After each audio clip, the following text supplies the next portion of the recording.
The True Crime Society podcast contains adult themes and violence and is not intended for all audiences. Listener discretion is advised.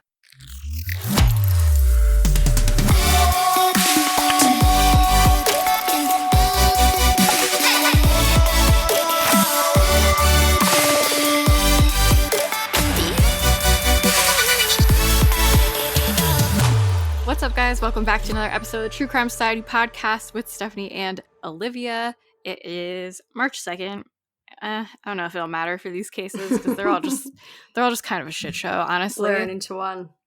Yeah, so this will be kind of a fun episode. We like to do a fun, silly one every once in a while, even though, disclaimer, I'll say, obviously it's not great for the victims of these social scammers and the fraud and everything that goes on. So before anyone's like, they're still victims, I'll say that. But usually the people involved in these are quite the characters. I was going to say they're ridiculous.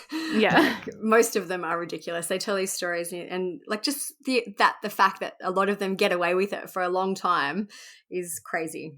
Yeah, it's usually, they get caught usually because they end up just being so ridiculous that it's like, what are you doing? They're like, they're literally characters, and I guess that's how they become influencers in a way. Yeah. So yeah, today we're going to be talking about some social scammers. We've done an episode like this before where we talked about Brittany Dawn, our fave. Coco Berthman, Belle Gibson. I think that was who was in our first episode. Yeah. So we'll get into all of that. I did want to give an update, though, on the case that is local to me that I talked about a few podcast episodes ago. A girl that I went to high school with, I said she was like the popular like Regina George girl, like queen of the school.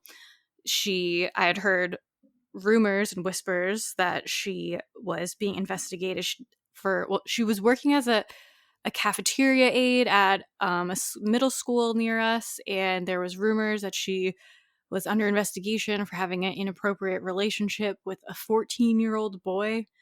So she did end up getting arrested for that, and she was charged with 3 different felonies. I know one was like sexual assault, 2nd degree, which is basically having sex with a minor or someone who's like incapacitated.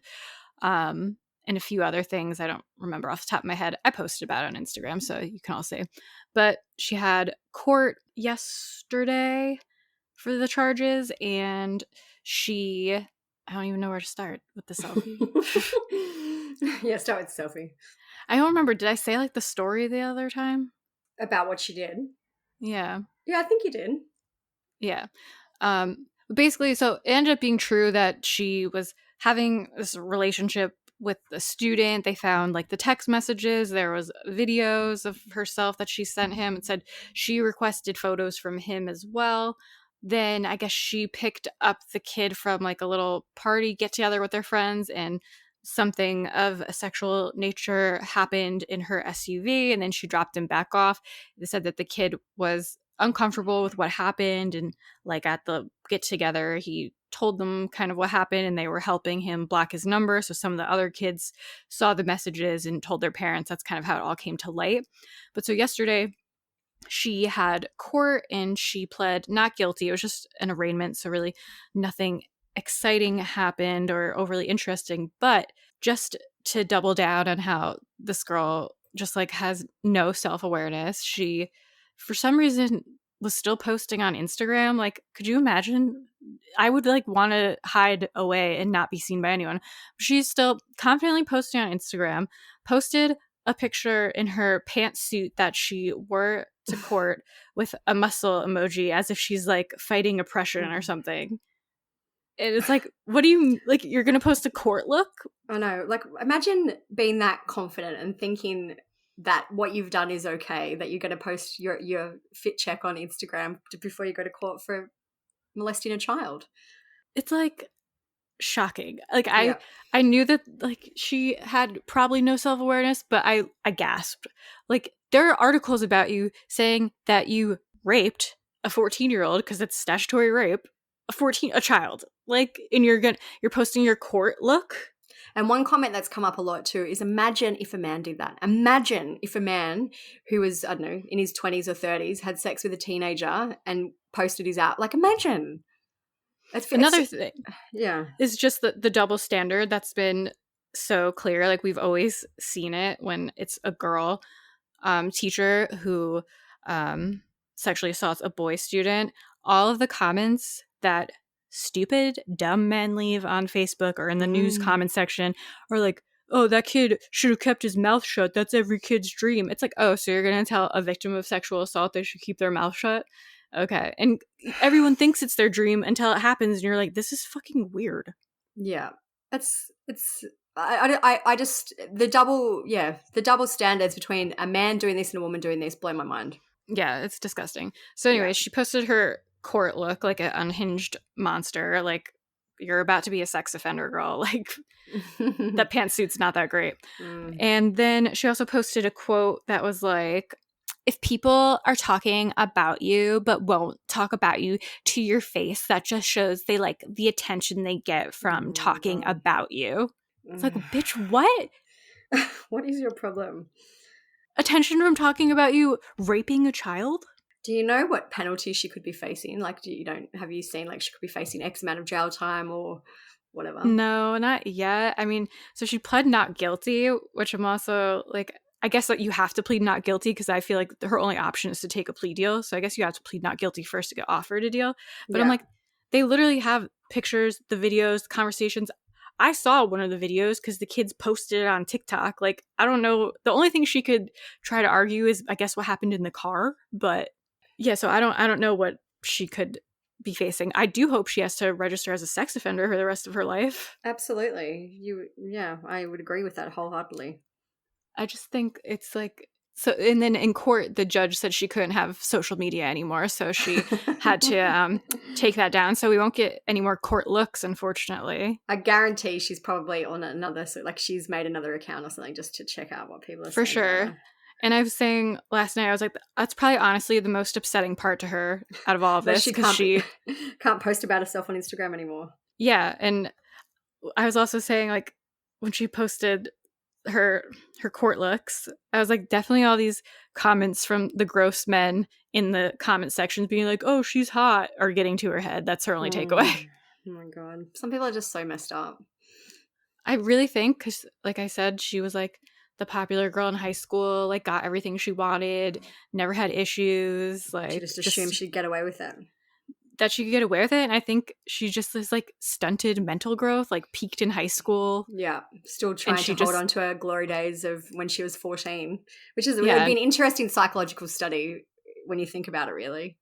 Yeah, because like this kid's technically in high school, even though he's probably like a freshman, very young in high school. But it's like, it's very weird. Definitely. Oh yeah, and she brought there's like paparazzi type pictures of her at the court, and she brought her Louis bag, which I was like, that's not a good choice. You don't want people being like, oh, this bitch in her Louis bag. Oh my god. Like, at least look a little like homely and sorry. So interesting. Yeah, I just like, I still can't believe it. My one friend said, which cracked me up, that she looked like a bargain bin Hillary Clinton in her pantsuit. So. She did. It was like a badly fitting, yeah, definitely Hillary Clinton from Wish. It was very like Instagram versus reality, because like, of course, her selfie, it looked pretty fine in her outfit, but then the paparazzi-esque photos like were not cute. But yeah, I'll keep everyone updated on it. It's pretty interesting to follow along. Yeah, it seems like a lot of people are into it too, just based on her audacity, I guess. Literally the audacity. Yeah. It's just, I don't know. And just remember, everyone, I'm sure we all know, because 90% of the listeners are probably women, but like, just because it's a female teacher and a boy student doesn't mean it's okay. Yeah, absolutely. And men who say that are rude and disgusting. Anyways, how's your weekend, whatever? What's anything going on with you? No, nothing really is going on with me. No, it's just going to be a busy month upcoming. Now I can say that our Japan trip is next month now, so that's exciting. I've just started to try and get my house ready because my in-laws are coming from overseas to mind the kids while we go. So I haven't seen them for a while, so I don't want them to think I'm a total slob. So actually, it was funny this morning because like my recording routine is I take the kids to school. I get home around 8:30 in the morning, and then we record at 9:30. So I've got an hour where I sometimes get on and do a blog, or I'll do, true crime society stuff. But today I thought, you know what, I've got an hour. I'm going to see how much I can get sorted and get organized in terms of my house in an hour. Because I saw an Instagram video and it said the best way to do a job that, you've really been putting off is just to do it quickly. I'm like, absolutely, just get in, do it. So in that hour, I cleaned where I record, like the study, the linen cupboard, and took some stuff out of my own wardrobe. So I feel accomplished now that I've done that. So I recommend it. Stop being lazy if you're putting something off. Just do it. It literally hardly ever takes as long as you think it's going to take. It's true. One influencer I follow, Bird's Papaya, she posted how she always hates doing the dishes and she just puts it off and puts it off. So she decided to time how long it actually took her to do all the dishes, and it was less than 10 minutes. Yeah. And so if you do that, I have to remind myself that too. And imagine then the longer you think about it and you're like, it's ruining your day. You could be done in a few minutes, and it just makes you feel so much better and more organized. And I had one big bag of rubbish. I thought, I'm just going to chuck all this. It's just, old ratty stuff that have been shoved in a drawer. I'm like, it's all going. Mm-hmm. It's very cathartic. I recommend it. Yeah, definitely. Actually, this episode comes out on my birthday, I think. Oh, that's exciting. Happy birthday to me, future me from past me. I hope I have a great day. Yes, I do too. Thanks. He's guilty. What? I missed it. Oh, someone just sent the message. Oh my God. Oh, no, I'm just Googling it. It just came out. Oh no, it came out 10 minutes ago. We fucking missed it because we're recording. Should I make a quick Oh my post? God. I can't even see. Hold on. For anyone, I'll probably keep this in just because it's funny, but we're talking about Alec Murdaugh being found guilty. We were keeping an eye on it because we heard, I was watching the tweets because I have tweet alerts on for most of the reporters, and I saw that there was movement in the courtroom, and I was like, there's no way that they're going to have a verdict this fast. It's probably just a question. And I was like, oh, I'll keep an eye on it. And then I got distracted. 11 minutes ago. We're not too far behind. It's because we've recorded, this is our second recording today. So usually we'd be. It happened in between the episodes. Yeah. All right, let me just do a quick post because everyone will be losing their minds. Yes. All right, so more excitement. Social scammers. We're going to get into that. I feel so riled up now. I don't even. We're just going to. You can get more riled up about this. We're going to start with Liver King, who I don't know. I had no idea who this was until it was before he got in trouble, a few months before he got in trouble. Mike was like, have you ever heard of Liver King? And I was like, no. It's what the fuck is that? I had never ever heard of him either until you spoke about it.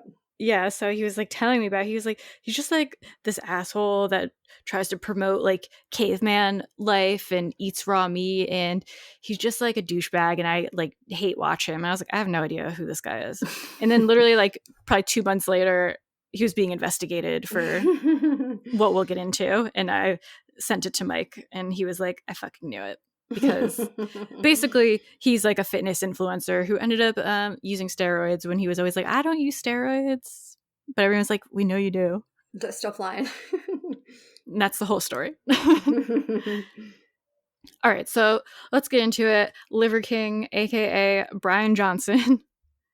I think that the 9 ancestral tenets, of course, again, it's Liver King because liver is king, right? And people ask me just to elaborate on the 9 ancestral tenets. I want to just talk about a couple of them, because here's the deal. If you really want to express your highest and your most dominant form, you need to embrace the tenets, because here's the thing. If you sleep like shit, and most people do, you're not going to optimize your hormones, right? If you move like shit and you don't lift heavy shit, you're not going to optimize your hormones. If you eat like shit, you're not going to optimize your hormones, right? If you shield like shit and keep your cell phone next to your dick and balls, if you wear petrochemical clothing, if you wear xenoestrogen-laden perfumes, you're not going to optimize the right hormones. You're probably optimizing or increasing your estrogen, but this is not good for testosterone or growth hormone, right?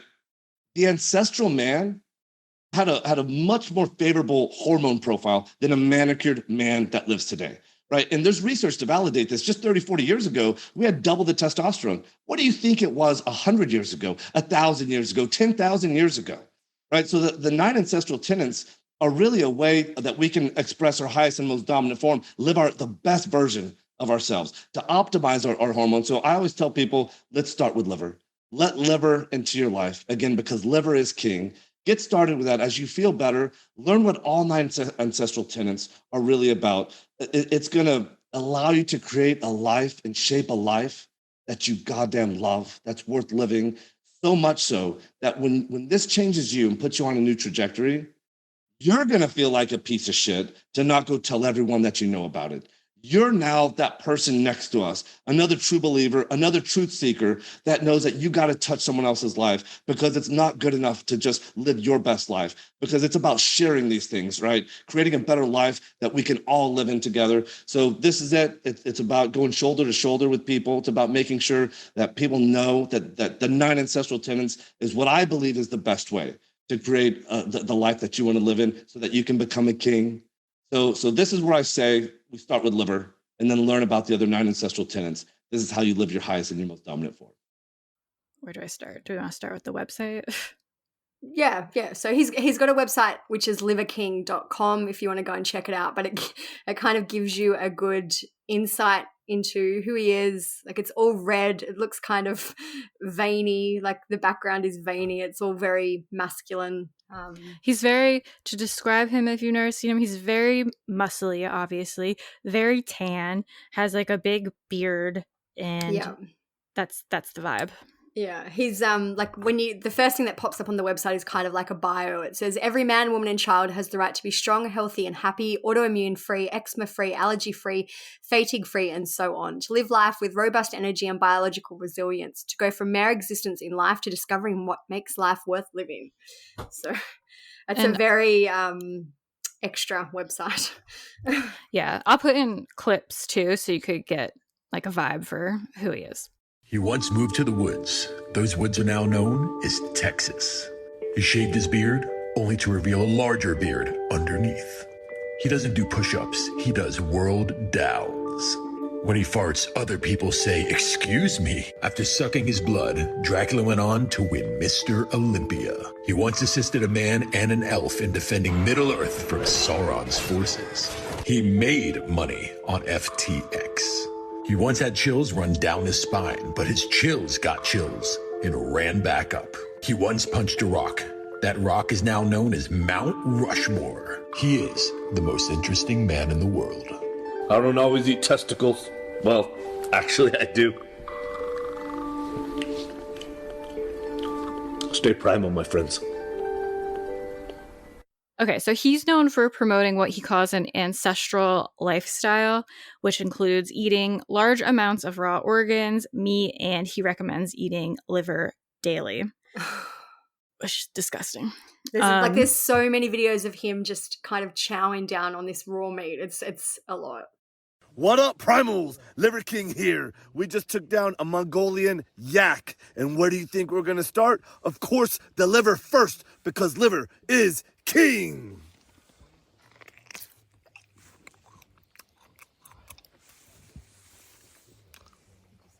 More! Yeah, like, it's not cooked liver. It's just disgusting raw liver. Like, it looks insane. No offense if any of y'all are doing this. So Brian, Liver King, preaches his 9 ancestral tenets, which is sleep, eat, move, shield, connect, cold, sun, fight, bond. He has around 3.5 million followers on TikTok, 1.8 million on Instagram, and 250,000 subscribers on YouTube. And as of May 2022, it seemed like he's around the age of 45 or 46 currently. Yeah. He's kind of mid-40s. He was 45 as of May last year, so I'm assuming he's 46 now, Nelly. So Liver King says he eats about a pound of raw liver each day, a quantity that he says is way too much for most organ novices who would start with 3 ounces 2 times a week. He says he can manage the massive dose of folate, iron, vitamins A and B because he understands the science behind it. As he puts on his website, I'm not a hospital. I'm not a doctor. This is not medical advice. I do, however, have a degree in biochemistry. He's also eaten bone marrow, tongue, and testicles. He said that his own testicles are strengthened when he eats animal testicles. He said vegetables don't have the raw material required to produce a healthy set of testicles. Animal testicles do have everything required to produce and support and strengthen them. So you don't have vegetables? Why eat vegetables when you can eat testicles? This is what I say. I don't necessarily want to say plants are bad for you, right? But plants don't want to get eaten, right? So you look at animals, they have teeth, they have fangs, they have claws, they have horns and hooves. They can fight for their life, they can run. Plants can't do that. Liver King here, and this is what I'm having for my Monday dinner. We got liver with breakfast, lunch, and dinner because liver is king. We got some femur bones, not human bones, cow bones. We're gonna get the pure marrow right out of it. And with breakfast, lunch, and dinner, we're always gonna have a whole beast protein shake. We got a Liver King bar already crunched up in there. These Liver King bars are the bomb. We got some carnivore steaks. We got a testicle, because why would you eat a vegetable when you can devour a testicle? We got some beast meatballs in here. It's a blend of organs. And we got the salad, because no dinner would be complete without the salad. That's my pork rind salad. Somebody get me my maple syrup, my dressing. And this is what Liver Kings have for dinner today. Liver King, out. So he refers to his followers as primals. He'll pretty much start every video or a lot of the videos with what primals should know. He has some fairly high profile followers, including MSNBC anchor Chris Hayes, who tweeted, "Guys, Liver King is in New York City and I'm losing my mind." So Joe Rogan also discussed Liver King, and Olivia and I were joking that this was the one time where we could be on Joe Rogan's side. Maybe not the one time. I don't really follow him, but we all like to eye roll about Joe Rogan. But Joe Rogan said, "Have you seen that bloke that eats just the raw?" No, that's a gimmick, that guy. It just looks ridiculous. He's got a something. plate of hearts and he just looks weird. He's got an ass filled with steroids is what he's got. Yeah, he should have a big plate of steroids next to it. That is not a natural body. Of course it's not. That guy is shooting all kinds of shit into his system to achieve that kind of physique. Completely. Yeah, there's this guy, Derek, who's been on my podcast before. He's got this web YouTube page, moreplatesmoredates.com is his website. You know that guy? Yeah. And More Plates, More Dates, the YouTube page did a whole takedown of, not a takedown, but again, an examination of this guy's claims that he's natural and that what he's, is like living off the 9 pillars of health and sustainability or whatever the fuck it is, like liver and testicles and drinking blood. And like, it's a gimmick. I feel like this might be one of the only times I've ever appreciated what he said. yeah, I'll put in the clip, but he basically just said, the guy's full of shit. It's a gimmick. Like, he's definitely just doing steroids and trying to sell this ancestral lifestyle. It's all a scam. So turns out he was right. And Liver King responded to that claim in an interview with GQ. He said, "I don't touch the stuff. The question's always been, do you take steroids? Do you take performance-enhancing drugs? The answer to that is no. I've always told the truth. I still tell the truth." He said that he was grateful to Joe Rogan for bringing him into his ecosystem. And he also said he would love to go on Rogan's podcast one day. So this guy has been asked a lot about steroids, being on steroids, and he has always adamantly said that he does not do steroids and that it's all just from his ancestral lifestyle of eating raw meat and acting like our ancestors. Rather than just even say, no, I don't do steroids, he went even further to say, I've always told the truth. I still tell the truth. He doubled and tripled down on this. And this scrutiny has compounded exponentially over the past year as Liver King has not just doubled down on his statements of claiming natural, but he has literally 100-folded down on it on several of the biggest podcasts in the world. Regardless of whether you use stuff or not, I don't. Can they get a build like yours without taking them? So I want to set the record straight. I want to expand and tell you why it's possible. A year ago, maybe 2 years ago, it was all about like PEDs and steroids, right? And then, same question, same answer. I didn't touch the stuff, don't touch the stuff, right? Joe Rogan criticized you. Joe Rogan's a big person in terms of his platform is big. How did that feel when he said, he alluded that you're on steroids or something like that? Yeah, number one, I don't do it. And number two, what I want you to say is, you know what I don't know? I don't know. I mean, that guy, in fact, he did say he's in the 0.00001% of genetics if he does it naturally. What is the Liver King's response to this claim that the Liver King is hormonally improved by science? The question has always been, do you take steroids? Do you take PEDs? The answer to that is no. I've always told the truth. I still tell the truth. This is funny. People write in DMs. Right. And they're like, they tell me what I'm taking. Right. And then here's something else. I was just joking around. I'd like to get your opinion on this. You know, I thought, so again, for the record, I've never taken steroids. Really? I'm thinking about doing it. Yeah. Ancestral Tenet 10 is have a little fucking fun. Right. And I'm like, you know what? If you've built this biological resilience, I always say, have a little poison. I'll drink, I'll do mushrooms, I'll do shit. Like every Saturday, I imbibe. I'm like, you know what? I'm healthy enough. If I want to do a cycle, I'm going to do a cycle. And how much you want to bet I turn into the Incredible fucking Hulk? You're going to be terrified. I want to be like this. Okay, you think this guy's on steroids, right? This is the guy who's on steroids. So just for some insight into his life and family, Brian lives in, it's so funny calling him Brian, like Liver King is Brian. He lives in an 8,300 square foot Spanish Revival style mansion in Austin, Texas, with his wife Barbara and their two sons, Stryker, who is around 16, and Rad, who is around 14. Barbara and Brian call their sons Savage Liver Boys. The family also has 4 Dobermans. They met 2004 when they were both snowboarding. He said, I was good at being a man before I met her, but she made me a good man. Also, just to clarify, we'll get into this as well, but Liver King was very rich before he was Liver King. So he didn't get all this wealth from just social media. I'm sure he's gotten a lot of it, but he was already rich to begin with. He actually, I think, has said that he loses money from social media. I don't know how he's figured that out, but yeah, he definitely, I'm sure. And now, do you know what? That may have changed. I'm sure now he probably is making some money, but yeah, he had money before he started his social media. There's no way he's losing money from social media. That's just like something he would say. He actually seems quite intelligent too. Like he's got the degree in biochemistry or whatever. Like apparently, I'm assuming that's true. So he seems like he has some knowledge. But I wrote down in my notes when I was like reading stuff earlier, I was like, he is the definition of the person where, you know, there's that saying, like, if you just act confident, people will believe you. He comes off so confident, acts like he knows exactly what he's talking about, and he's just saying wild bullshit. But for some reason, you're like, oh, like he seems like he knows what he's talking about. Yeah. He just is very, I guess, personable seeming, or like charismatic. He's just one of those people that could probably sell anything to anyone. Sell ice to an Eskimo. Yeah. And like his videos, like some of them are funny and they're very well produced because he definitely hires like people to make these videos. Yeah. So anyways, Brian, he originally enrolled in medical school. He dropped out during the orientation and then he went to work for a pharma company. Barbara, she is successful in her own right. She trained as a dentist and later started her own dental clinic, but eventually she closed that down and started working with Brian. Their companies are called Ancestral Supplements and The Fittest. Their companies imported supplements and meat products from countries like Australia and New Zealand. These companies were created after their sons had allergies and were frequently in the hospital. Barbara and Brian alleged that after they adopted a primitive lifestyle and began eating uncooked meat, their lives changed.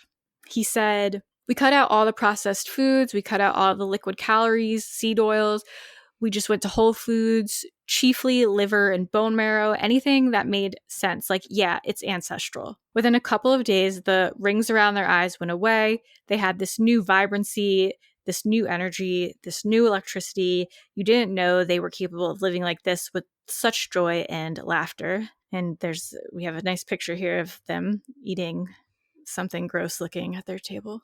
I've read a few articles and it's basically like they don't wear many clothes. Like the three, him and the two sons are sitting at this table. It looks like they've got like a goat head or something in front of them. Yeah, that's what I was thinking. They're just got shorts on. They're not wearing any t-shirts or, any shirts. It's very, I don't know what the word is. I guess ancestral. Primal.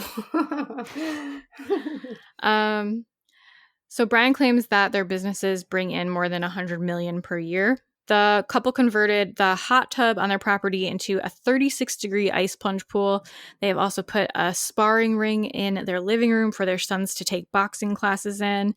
The family doesn't sleep on mattresses. They sleep on hard wooden slats in an attempt to mimic how cavemen lived. So lots going on. I'd be so pissed to sleep on wooden slats. I know, like I figure, how can that actually, like, you know, maybe like I don't think eating raw liver to the extent that he does, but maybe, you know, eating a more simple diet than, you know, all these refined foods could actually be good for you. But then I can't see the benefit of not having a bed. Like, do they get a pillow? Yeah. Are there sheets? I don't know. Brian has told the media that he no longer responds to his birth name because he ripped open a cage and ate Brian Johnson. I was in New York City and some guy said, "Oh my God, it's Brian Johnson." And I'm like, who the F is Brian Johnson? It makes me laugh because we're calling him Brian in this interview, and I purposely did that rather than the Liver King just because of that dumb comment. And it just kind of matches our streak of shitty, annoying Brians. Yes. Oh my God. Murderous Cut away from the Brians. Yeah.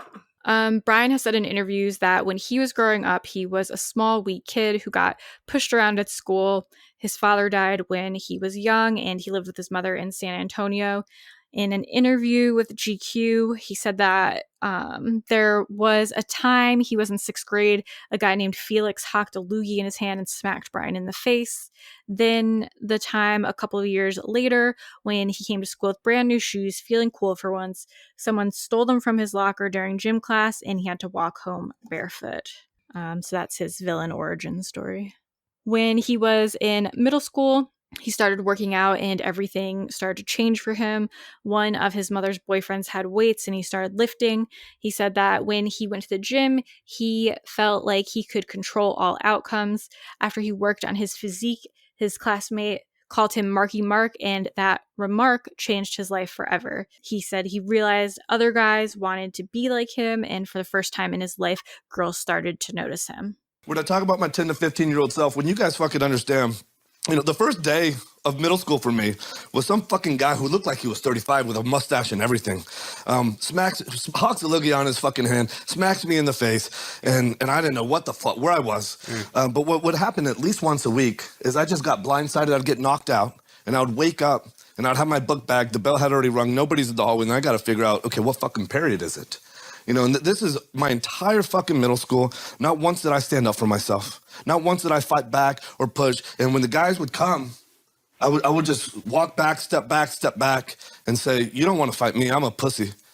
And this is true, you know, and I thought for years, I was like, I'm going to take that shit to the grave.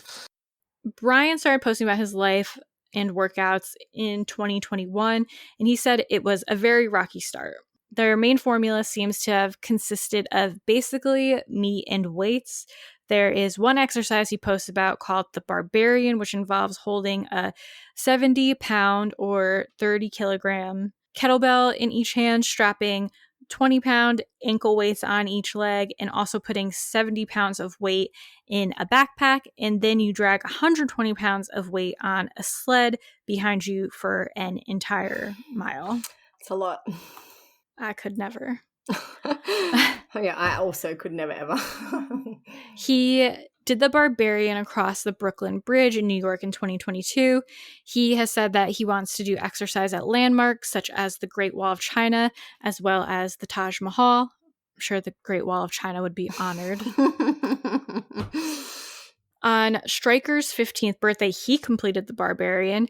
Barbara was against it, but Brian was furious at her view. He said, I was like, I can't believe you don't believe in him. I don't care if he has to go out and it takes him 2 days. I'll bring him food. I'll bring him his pillow. Guess he gets pillows. Yeah, that's what whatever he's got to do, he's going to do his thing. And Stryker completed the exercise in 2 hours.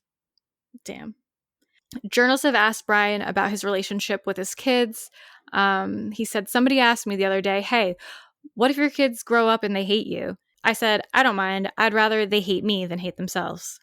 In December 2022, the Liver King's empire seemingly started to crumble.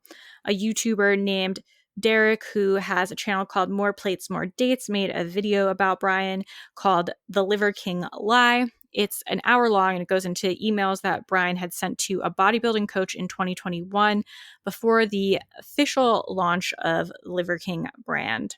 So in the emails, Brian spoke about his plans to get 1 million social media followers in a few months by pushing his body to the limit using human growth hormones. The hormones were costing him $11,000 per month.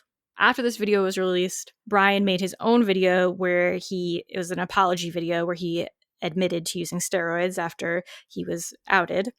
He starts off the video saying, "Before social media, I was rich and anonymous. And after social media, I'm still rich, but no longer anonymous. I never expected this kind of exposure." I'll put in the clips from the video. He's such a joke. Primals, I'm making this video to apologize. Because I fucked up. Because I'm embarrassed and ashamed. Because I lied. And I misled a lot of people. I've stated that this is a complicated as fuck topic, at least to me it is, because before social media, I was rich and anonymous, and after social media, I'm still rich, but no longer anonymous, and I never expected this kind of exposure in the public eye. It's been tricky as fuck to navigate. Well, clearly I did it wrong, and I'm here now to set the record straight. Yes, I've done steroids, and yes, I am on steroids, monitored and managed by a trained hormone clinician. Liver King, the public figure, was an experiment to spread the message, to bring awareness to the 4,000 people a day who kill themselves, the 80,000 people a day that try to kill themselves. Our people are hurting at record rates with depression, autoimmune, anxiety, infertility, low ambition in life. Our young men are hurting the most, feeling lost, weak, and submissive. So I made it my job to model, teach, and preach a simple, elegant solution called ancestral living, the 9 ancestral tenets, so our people no longer have to suffer, so we can collectively express our highest and most dominant form. This is my fight. This is why I exist.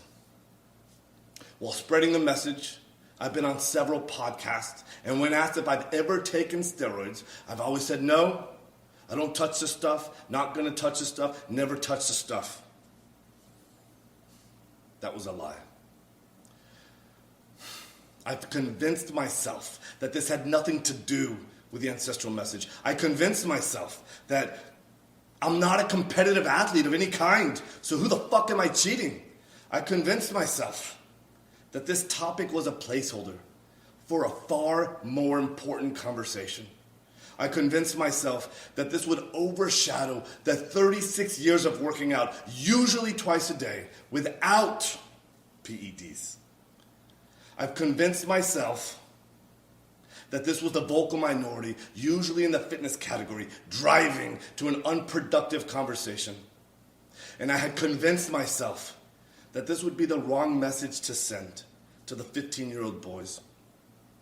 So I continually dismissed it, and I dug myself into a bigger and deeper hole. I have only myself to blame. I did that. It's just dumb because he's like, I never expected this kind of exposure. It's like, dude, you wrote an email in 2021 saying your plan was to get 1 million followers by basically exploiting people and manipulating people into thinking you're not on steroids. Like, this was your plan all along. So how are you going to then be like, I never expected this? Yeah, I didn't know this would happen. He went on to say, yes, I've done steroids, and yes, I'm on steroids monitored and managed by a trained hormone clinician. I was just watching the video, and it's a good example. Like I said, I'll put in the clip, but it's a good example of how he's a good manipulator. Because again, in this video, he comes off very still like personable and like someone that you like want to listen to. But he basically starts off the half-assed apology like that, and then it turns into how he got into this because he wants people to feel confident in themselves, and because so many kids out there and teens and people feel bad about themselves and are committing suicide, and the suicide rate is so high. And then all of a sudden it's a video about suicide and how he's actually a martyr for doing this, and he's doing this for us, and we should be grateful. And then all of a sudden it's like, wait, wasn't this an apology video? Yeah, he's very good at twisting things. Mm-hmm. Yeah, it literally turned into how he was the savior of insecure men, I guess. I don't know.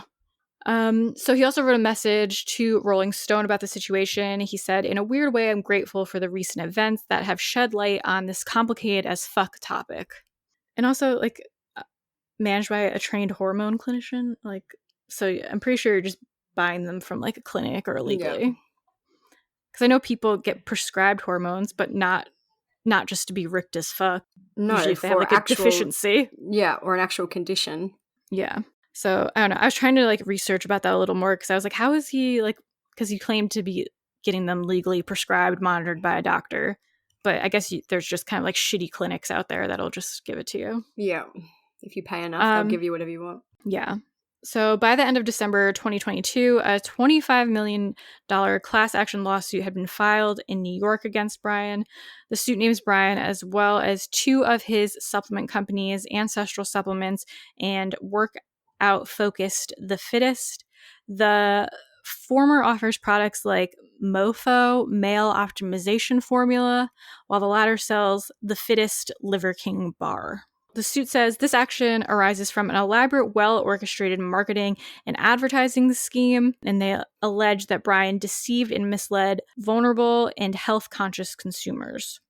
The suit calls this approach cult-like and implausible while referring to a raw meat diet as dangerous and life-threatening. The suit continues Liver King's ongoing denial of using any steroids or other performance-enhancing drug and misrepresentations concerning his alleged adherence to the ancestral tenets further induced consumers to trust and rely on the efficacy. It's a lot of words. And rely on the efficacy of the ancestral tenets and purchase the products. So basically, he's misled everyone. He said, I got this ripped by eating raw meat and dragging hundreds of pounds behind me, when essentially he was spending $11,000 of steroids per month as well. Yeah, and it's a lot can be said about kind of like the fitness influencer industry, because a lot of it, there are some good ones out there, of course, like people who actually want to help people learn to work out and stuff, but a lot of it's also just like a money grab, as we saw with Brittany Dawn, who we spoke about in a past episode, of just preying on people's insecurities. Yeah. Like, even me, when I'm feeling insecure, like I start looking for products to fix whatever I'm feeling insecure about. Like, something about feeling insecure will make you just throw your money away sometimes. Yeah, and if you feel like someone,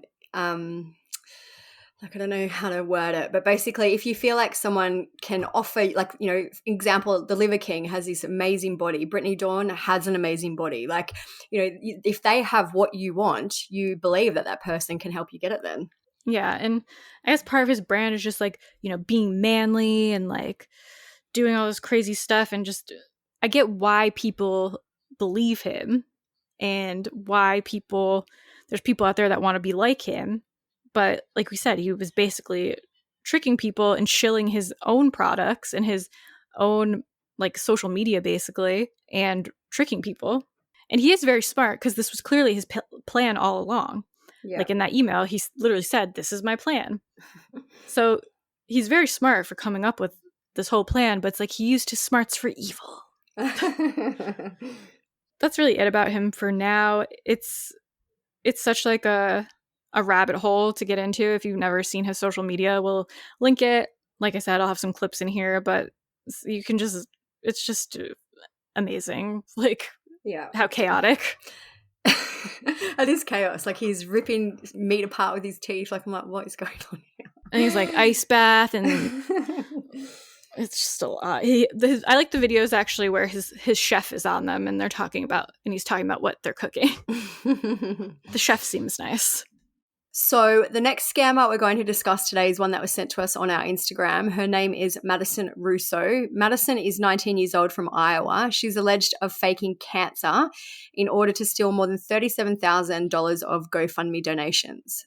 I am too sick from treatment where I can't go anywhere. I can't do anything. This morning, an Iowa TikToker accused of faking a cancer diagnosis, charged with stealing from people who donated to help her battle a disease authorities say she doesn't have. Investigators say Madison Russo took more than $37,000 from Maddie's fight against pancreatic cancer, A GoFundMe set up on her behalf, captured by ABC affiliate WQAD, that's now been taken down. This week is not a chemo week, it's just a radiation week. Authorities allege Russo spent the past year claiming she'd been diagnosed with leukemia, stage 2 pancreatic cancer, and a tumor the size of a football that wrapped around her spine. Posting dozens of photos and videos like this she's since taken down, now reposted on TikTok by another user. So it's my week off chemo, so I've just been doing radiation. So Madison, who is also known as Maddie, was ballsy. Like, Liver King is ballsy. This girl is so ballsy. I can't. When my mouth was gaping when I was reading about her. She spoke to the North Scott Press in October 2022 about her cancer. I'll read some of it out just because it's wild.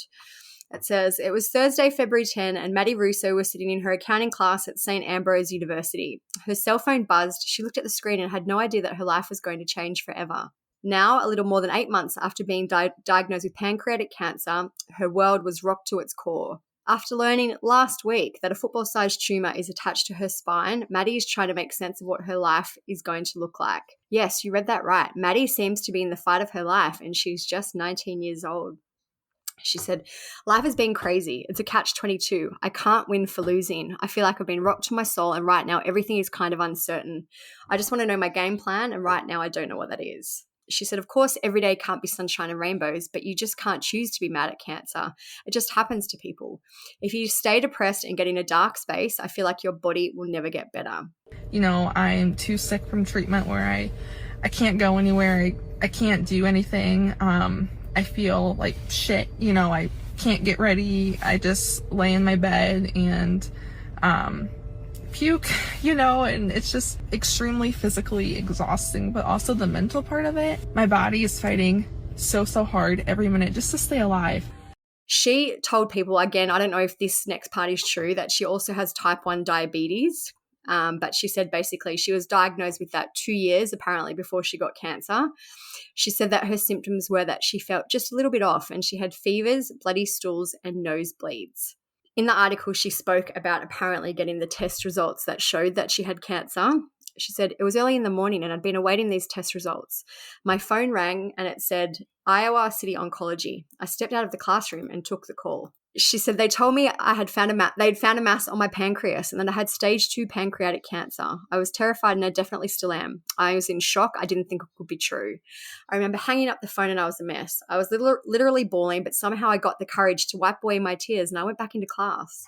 I also feel like as someone who worked at doctor's offices, like they wouldn't just drop that on you on the phone. They would be like please come in and discuss your results, you would think. Yeah, a lot of times they would make people come in. Like if they had to talk to you on the phone, they wouldn't just be like, hey, so like I know you're in school right now, but you have cancer, bitch. Like So Maddie told the media that she had an 11% survival rate for 5 years and that she had undergone 15 rounds of oral chemo and 90 rounds of radiation. Miraculously, her tumor shrank and responded to the treatment. But then her luck got even worse and she was diagnosed with leukemia. This girl is just crazy. But she said that despite all this, she still managed to finish the semester with a 3.85 GPA and she got an internship. She said they gave me a slim 11% survival rate before this latest tumor was discovered. 11%. At 19 years old, I don't know if I'll live to see the day I graduate from college, get married, or become a mum. In the meantime, I will fight. Where are her parents? Yeah, imagine. Like to stop her. Like maybe she told them she had, I don't know. So anyway, what also happened is that there was family friends of hers called the OHL family. They had started the Ole Strong Foundation, which had been started by Peggy Ole after her husband, Dr. Brent Ole, lost his battle with pancreatic cancer in 2016. So Maddie said, we've always known Peggy. She and my dad shared the same birthday and grew up together. When Peggy found out about me, she immediately reached out and I received a whole package of support materials, including $500 in gift cards. So this is family friends. I feel like her parents must have thought that she had cancer. I mean, like they must have. But I feel like it's still like if I just tried to convince my mom I had cancer, she'd be like, what? Yeah, like I think you'd have to put in a lot of effort to actually convince someone. Like my mom would be like asking me all these questions and how do you answer them? Like I know, and wouldn't like I feel like at 19 your mother would be like, I'll come with you to the doctor, I'll take you, I'll help you. Yeah. Generally, like you'd think that would be what would happen. This is where sometimes HIPAA like works against you because her parents wouldn't have access to her medical records or anything unless they were on her like compliance sheets. So she said about the old foundation, immediately I was overwhelmed with what the foundation gave. It was nice to know someone in the community was actively advocating for a cure. And I know since they went through it firsthand with Brent, it was important to them to turn their hardship into helping other people. So this article was October 2022, where Maddie was still kind of the community's darling, who everyone was rallying around and trying to, help. By January 2023, though, all her lies were exposed. At 6 p.m. on January 11, police received a report that said Maddie had taken money from more than 439 donors, which included businesses, local cancer foundations, and private citizens. By January 19, the GoFundMe for her had raised $37,303. Police also learned that she'd been a guest speaker for several events, kind of like cancer fundraisers and, cancer awareness events under false pretenses. She had posted photos on social media of medical equipment in her body. Thankfully, medical professionals saw the images and came forward to report the terrible, life-threatening inaccuracies of the placement of the equipment. The photos had also been taken inside Maddie's apartment and not in a medical facility. She had a TikTok which has now been taken down, but in that TikTok she spoke about how she was able to keep her hair. She said it just comes down to my brand of chemo, which is oral chemo. I got really lucky with that. I wanted to share was how I've been keeping my hair during treatment with chemo and radiation. I think it's really been helping because it's like unmedicated. So here's the packaging of that. You just order it online. It comes with like a 3-month supply. I started this right away when I started treatment. And then soon after treatment, my mom found this. It's biotin with collagen and keratin. Maddie has also been accused of stealing photos from social media of cancer patients and passing them off as her own. So police looked into her medical records and found that she has never ever been treated for cancer or any tumours. When they searched her apartment, they seized the following items: a grey 2023 Kia Sportage, a brown paper bag with medical supplies, bank records, an IV pole with a feeding pump filled with cotton balls, 2 boxes of transparent dressing, a wig, cash, and pills for nausea in the name of a relative. I believe the relative is Peggy Russo, so I wonder if that is her mother, maybe. Anyway, after all this came out, GoFundMe released a statement. They said GoFundMe has a zero tolerance policy for misuse of our platform and cooperates with law enforcement investigations of those accused of wrongdoing. GoFundMe's giving guarantee offers donors a full refund in the rare case when something isn't right. This is the first and only donor protection guarantee in the fundraising industry. Donors can file a claim here. So this, if you're a member of our Facebook groups and our Instagram, we get sent GoFundMes all the time, and people are like, "Can you post this?" But we can't, because essentially we have no way to verify what the money is going towards and what it's being used for, and people just need to be wary in terms of what they read for GoFundMes generally. Yeah, that's why. I mean, maybe there's been one or two we've maybe shared, but usually we try to share like a more like a actual fundraiser or donations for like a registered charity, for example, for like domestic violence or whatever the situation is, something that we know will go to the right people. Yeah, because it's just like not worth getting involved. Like I wouldn't want to advocate for something like this and then you find out that she was lying the whole time, then you just feel bad for like pushing out her GoFundMe. Yeah. So Maddie was arrested on January 23rd, 2023 for theft by means of deception, which is a Class C felony. Iowa law states that a Class C felony is punishable by up to 10 years in jail, as well as fines ranging between $1,000 and $10,000. So she was released on a $10,000 bond, and her arraignment was actually set for today. Let me just see if there's anything.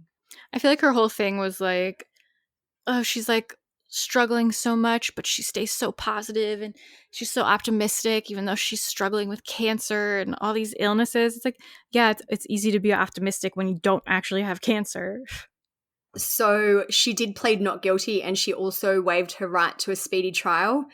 So her formal arraignment was scheduled for today. There isn't anything online about it yet, but we'll post something on the Instagram when some more information does come up. In early February, police did, though, thankfully, manage to seize over $33,000 from her bank accounts and also from the bank account of Peggy Russo. So I wonder what involvement Peggy had, if any. Were they in on it? Is this going to be like almost our girl Gyps? Yeah, maybe, I don't know. And I don't know that Peggy is her mother. It's never been, it's just in all articles. Okay, so Peggy Oll, there's Peggy Oll and there's Peggy Russo, but I don't know. So maybe there's something, I don't know. Anyway, more will come out about that. So Peggy Russo was the bank account, but Peggy Oll is the person who had the Oll Foundation. Yeah. And stuff like this, obviously it's shitty for a lot of reasons to fake that you have a horrible illness that actual people fight with every day and lose their lives to. Like, why would you want to pretend to have that? But then it also makes other people scared to donate to GoFundMes. Like, there's so many GoFundMes out there that are actually used for good reasons, but then it makes you doubt it because essentially anyone can make a GoFundMe for anything. Yeah. And you don't, the whole thing could be a lie. So it makes people second guess donating to actual good causes. People who actually really need the help.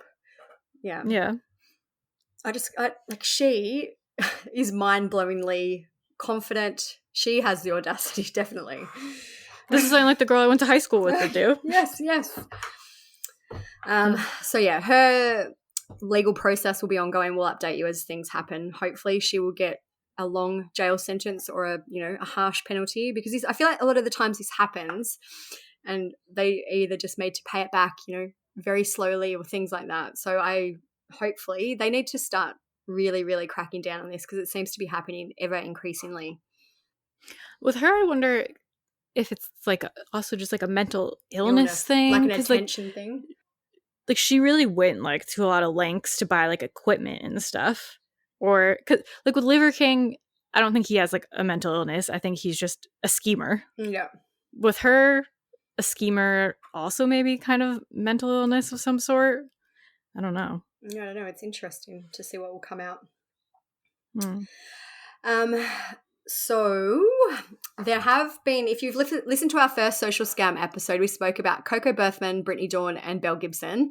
There have been updates on 2 of those women. Coco Berthman Coco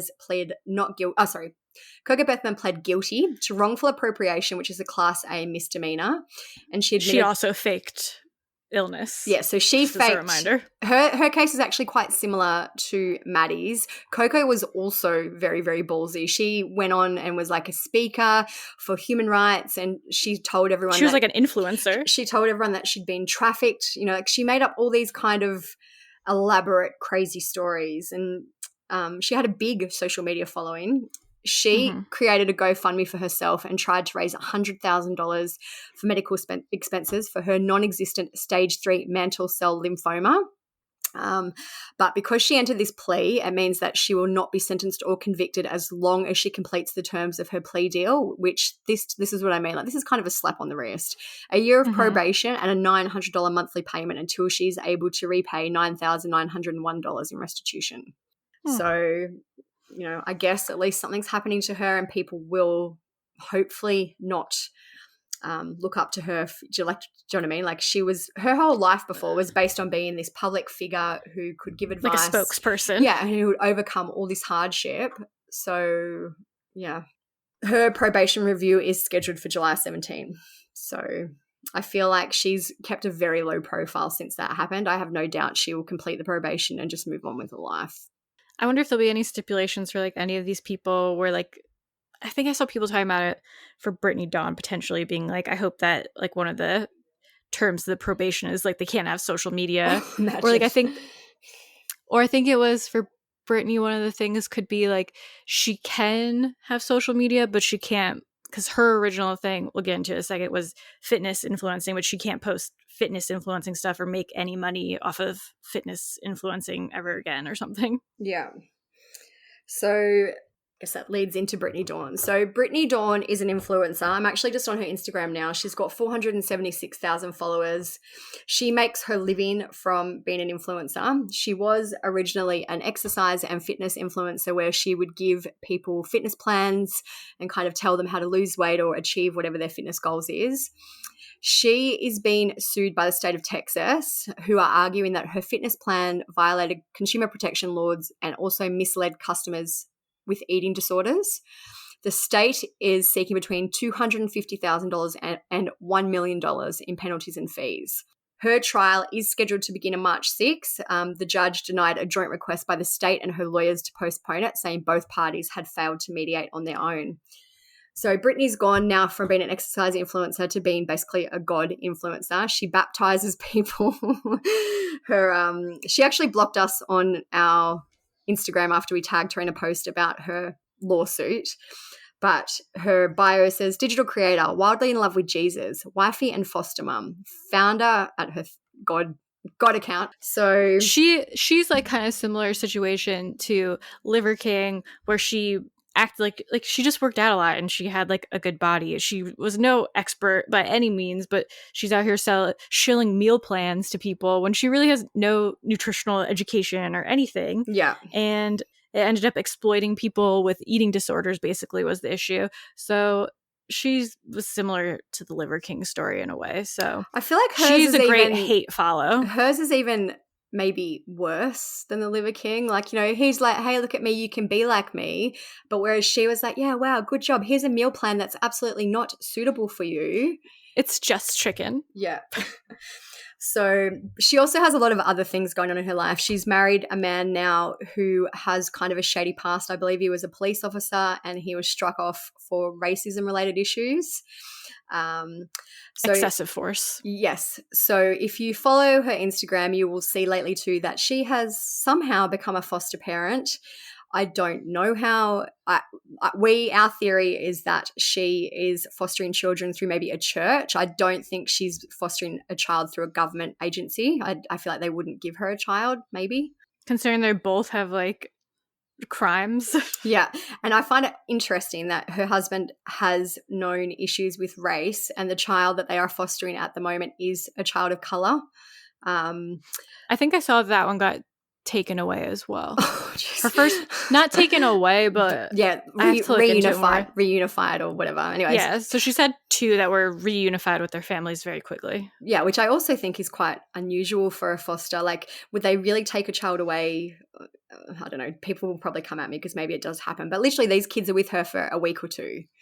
So it makes me think maybe this isn't a proper foster care program. Maybe this is like an emergency care. Do you know what I mean? Like something more along those lines.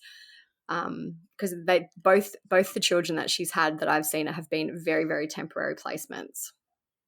Yeah, but she is definitely listen to our first episode if you want to know more about her. But she is a great hate follow. She is so annoying. If anyone mentions the lawsuit or anything, immediately blocked, and she won't ever talk about it. We'll just post her regular, usual, daily like influencer. A day in the life dumb shit, as if she's not on trial for scheming all these people.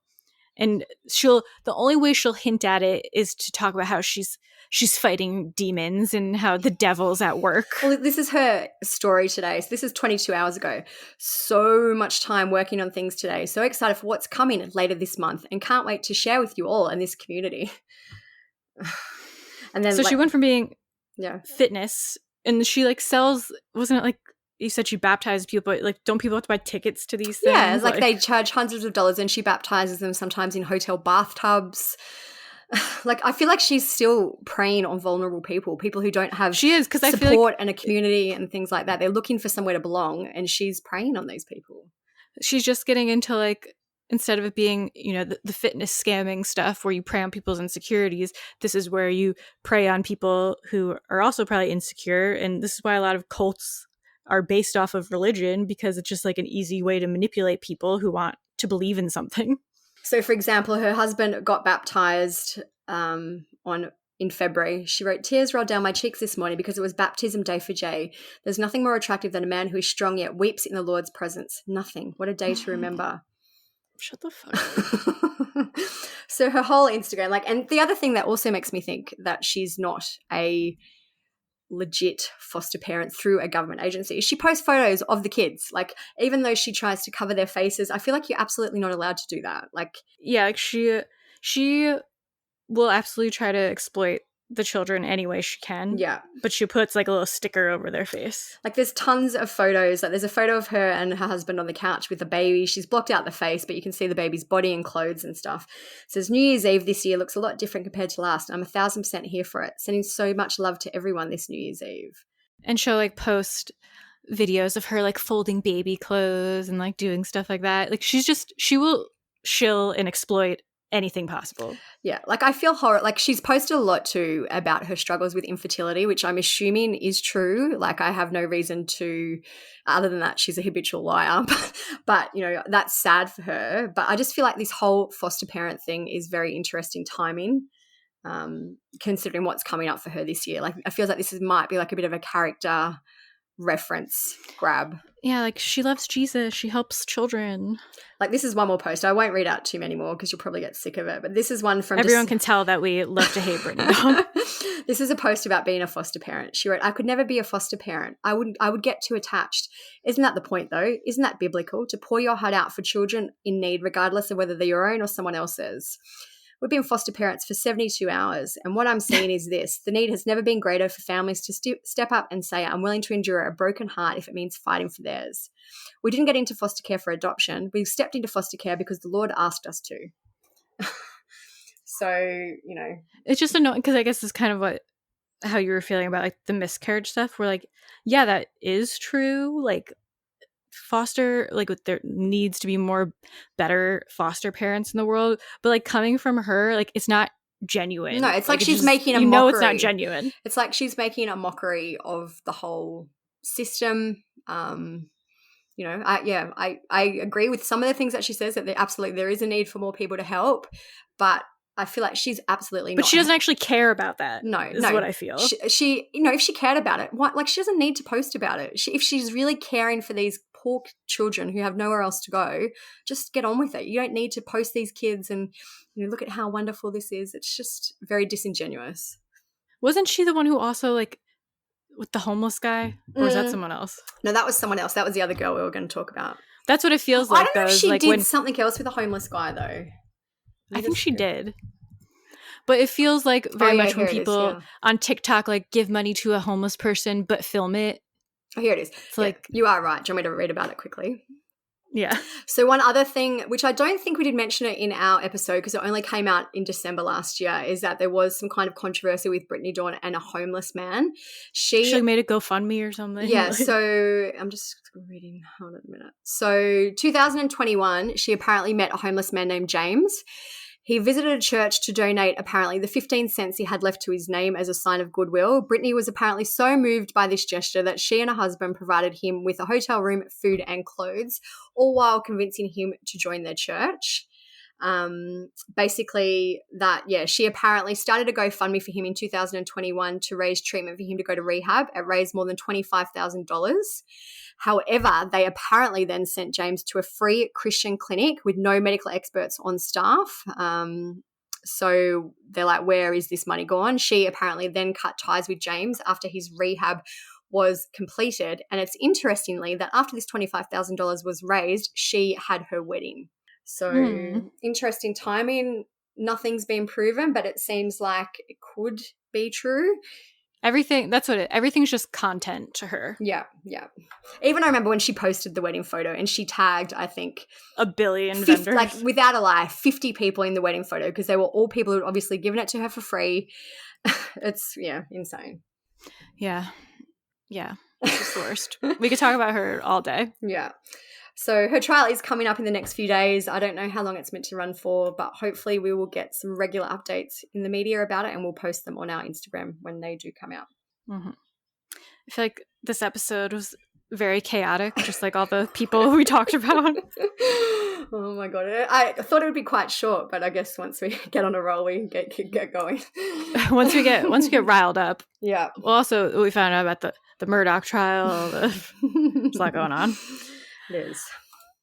All right, so that is it for this episode. If you want to hear about the other social scammers we talked about, the first episode we did, maybe I'll remember to link it, but otherwise it was just called Social Scammers. You could just find it. You can follow us on Instagram. We post about them if you want to see more updates on them as well. True Crime Society. You can follow us. We are not social scammers, nor are we influencers. Mine is Steph_Sum_. Olivia's is TCS Olivia. If you want to see what we're up to, I don't know. I don't even know what's next. Leave us a review if you haven't done that. Share the podcast. It's a big help when you guys do that. Review, rate, subscribe, whatever everyone says. I hope you guys like this episode and stay safe out there and peace out. See you soon.